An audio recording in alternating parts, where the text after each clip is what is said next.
Allez, on est en France. Allez, cul sec. Hop.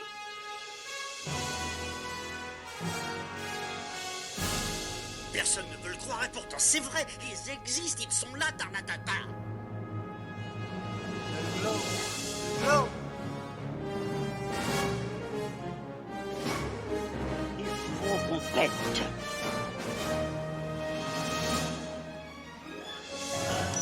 Voyons, circuit branché, convecteur temporel temporisé. Bonjour, bienvenue sur Histoire d'en dire plus. Aujourd'hui, on s'attaque à la suite de mon dernier podcast du film qu'on a abordé, Evil Dead. Aujourd'hui, on va évoquer Evil Dead 2. C'est parti, mon kiki.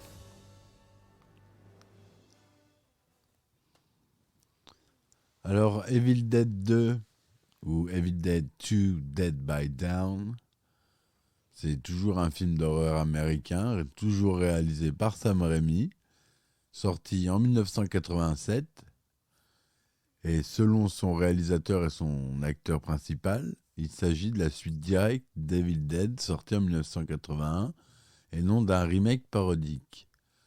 Le film est un succès au box-office et acquiert au fil du temps un statut de film culte. Il connaîtra une suite, Evil Dead 3, un soft reboot, Evil Dead, et comme on a dit la dernière fois, une suite télévisée, Ash vs Evil Dead. Donc c'est un film de 85 minutes. On retrouve Bruce Campbell en acteur principal. Le synopsis. Ash Williams et sa petite amie, Linda, prennent des vacances romantiques dans une cabane abandonnée dans les bois. Ça lui a pas suffi la première fois, faut qu'il y retourne.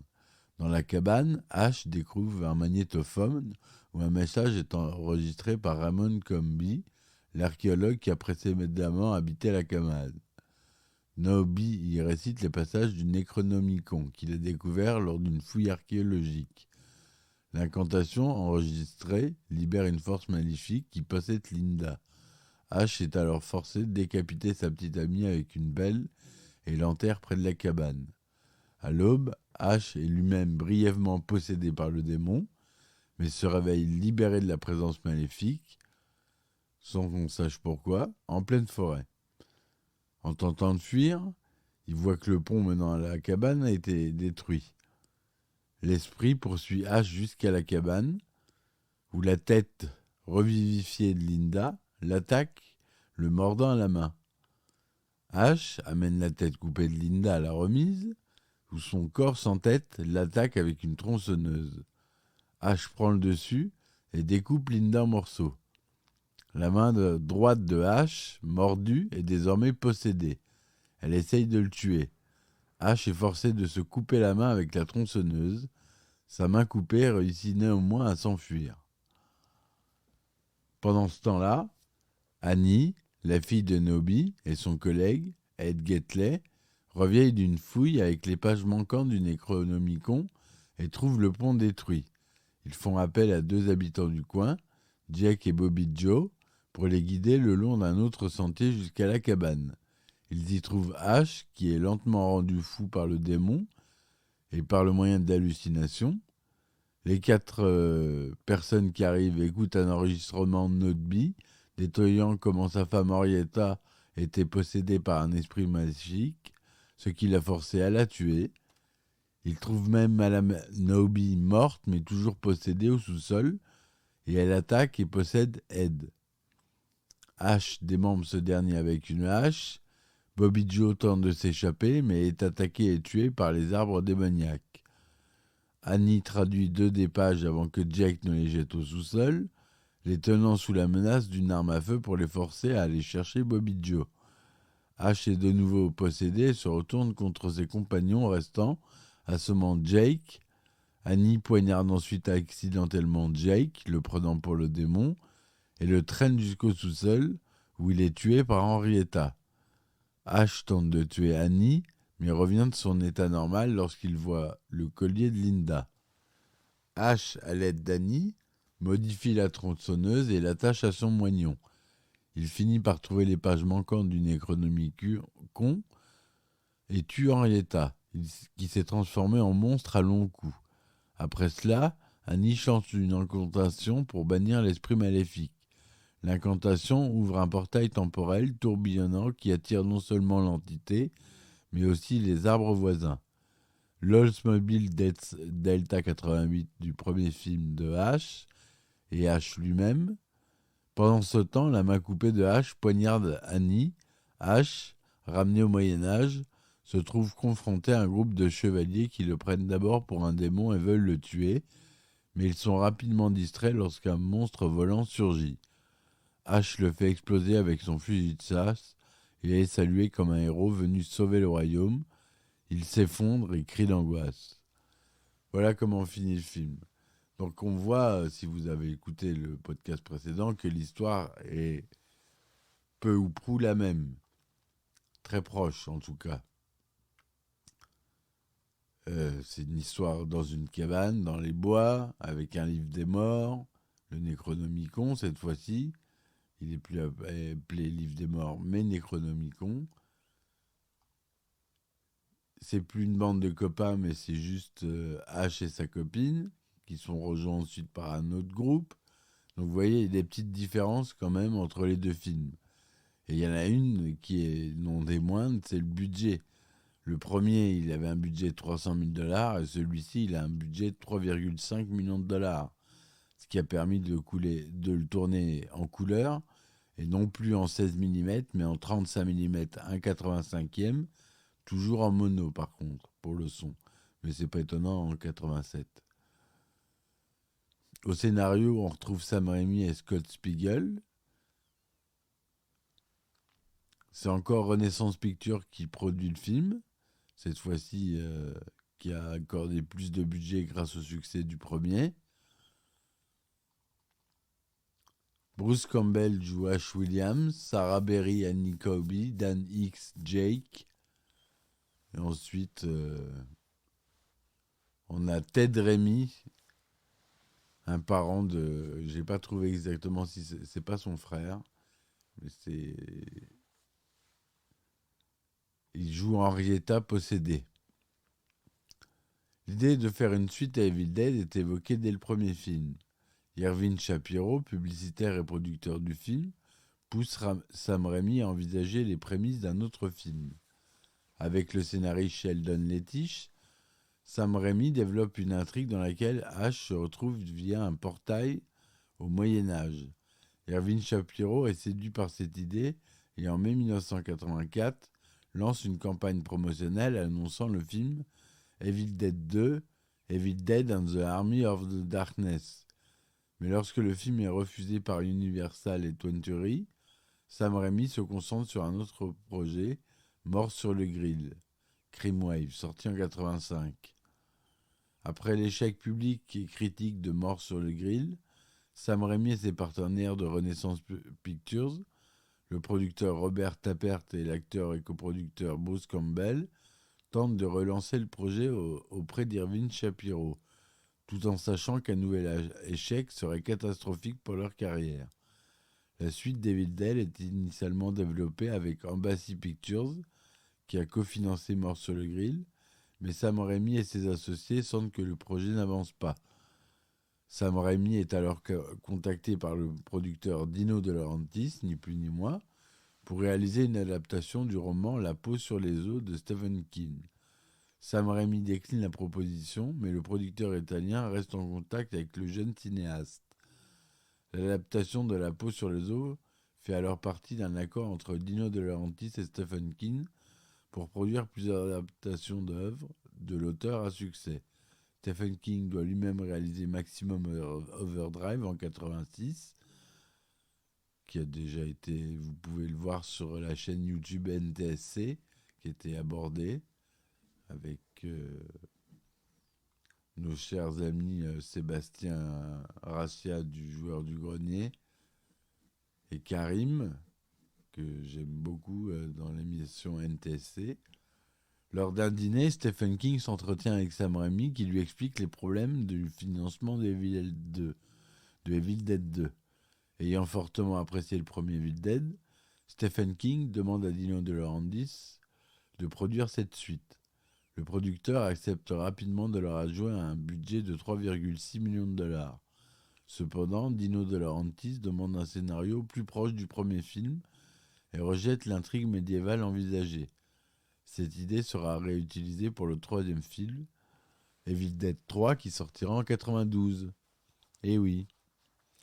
Donc pour écrire le script, Sam Raimi contacte son vieil ami, Scott Spiegel, qui suggère un film moins horrifique et davantage tourné vers la comédie. Au départ, la scène d'ouverture devait voir revenir les 5 personnages principaux du premier film, et pour des raisons budgétaires, Ash et Linda sont conservés. De nombreuses versions du scénario seront ensuite écrites. Leur inspiration seront notamment les Trois Stooges et des films de comédie slapstick, c'est-à-dire impliquant une part de violence physique volontairement exagérée. Le tournage s'est déroulé au studio de Laurentiis de Wilmington, ainsi qu'à Détroit et à Wadesboro. Il est très bien accueilli par la critique, recueillant 98% de critiques positives, avec une moyenne de 8 sur 10, sur la base de 55 critiques sur Rotten Tomatoes, et sur Metacritic, 69% sur 12 critiques. Donc Evil Dead, c'est vraiment un succès commercial, modéré, le 1, rapportant 10 900 000 $. En France, il réalise 548 741 entrées, dont 3 millions de recettes sur le territoire.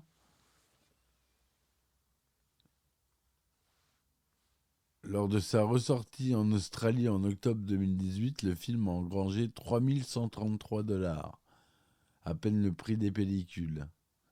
Le pauvre. Quelle idée de le ressortir.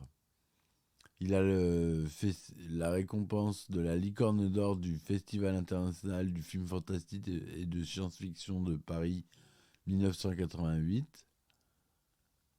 Nomination Saturn Award 88 pour les meilleurs films d'horreur, meilleur maquillage et meilleurs effets spéciaux. Ce second volet n'est pas une suite mais une relecture de l'histoire originale avec un ton assez parodique. En effet, dans le premier film, c'était Scott, l'ami d'Ash, qui emmenait ce dernier puis 3 copines à la cabane. À la fin, Ash était le seul survivant et était rattrapé par la force maléfique sans aucune conclusion. Ici, c'est Ash qui emmène sa petite amie à cette même cabane.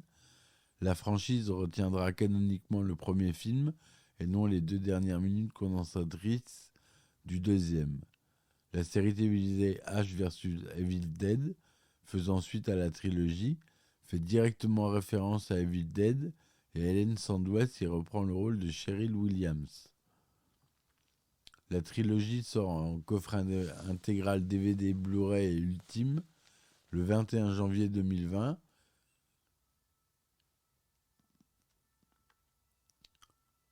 Ça, je l'ai déjà dit. Donc, on va pas le redire. Les lecteurs du magazine Total Film l'ont élu 35e meilleur film de tous les temps.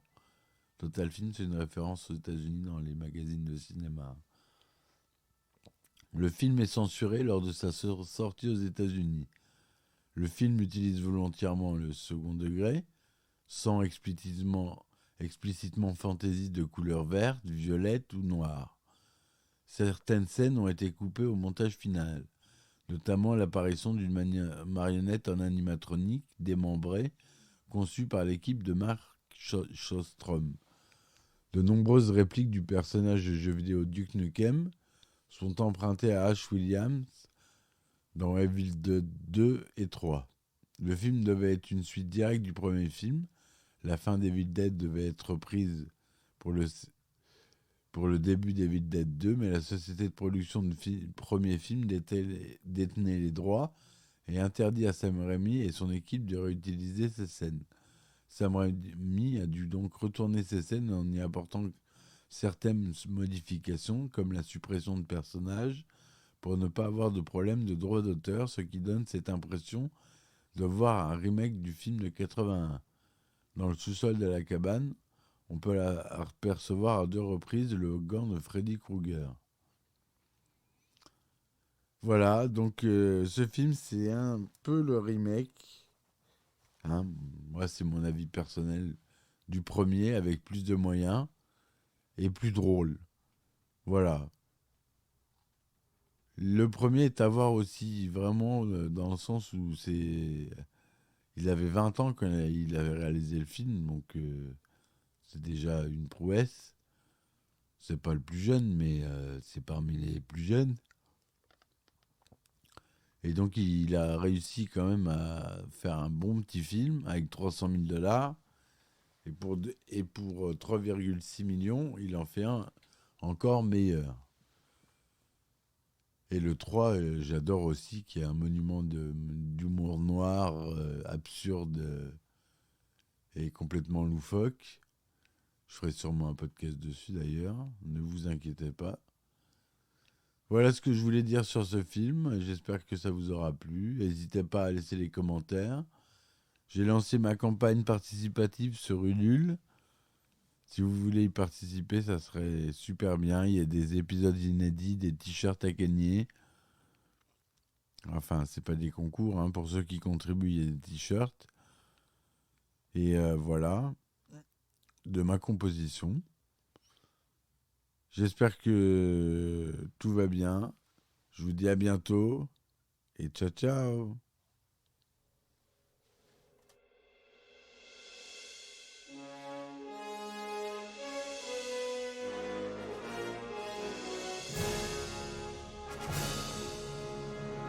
Eh ben attendez, on est en France. Allez, cul sec.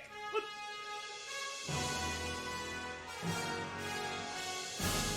Personne ne veut le croire et pourtant c'est vrai, ils existent, ils sont là, Tarnatata. Le globe. Il faut qu'on pète.